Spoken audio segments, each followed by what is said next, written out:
My dear friends and audience, আমি doctor প্রদীপ Maiti, general physician. আজ আমাদের মানব শরীরের কোষ্ঠকাঠিন্য বা কনস্টিপেশন নিয়ে কিছু বলছি। যারা কোষ্ঠকাঠিন্যে ভোগী তাদের বলছি, আপনারা কাঁচা পেঁপে নিয়মিত দিনে দুবার সিদ্ধ করে গ্রহণ করবেন।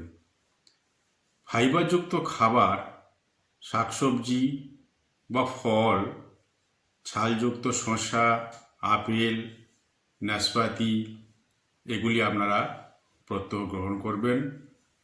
নিয়মিত শরীরচর্চা করবেন, এতে কোষ্ঠকাঠিন্য দূর হবে এবং রক্তপ্রবাহ ভালো হবে।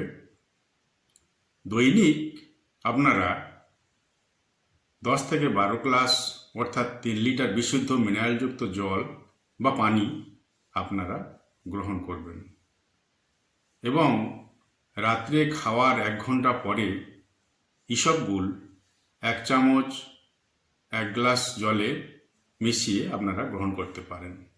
এতে কোষ্ঠকাঠিন্য দূর হবে এবং প্রত্যহ একই টাইমতে আপনারা বাথরুমে বা মলত্যাগ করার অভ্যেস করবেন।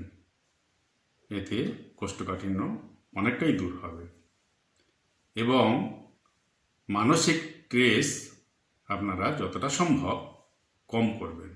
এতে কোষ্ঠকাঠিন্য দূর হবে এবং আপনারা চেষ্টা করবেন বাম পাশ মেরে রাতে ঘুমানোর জন্য। এতে কোষ্ঠকাঠিন্য দূর হবে।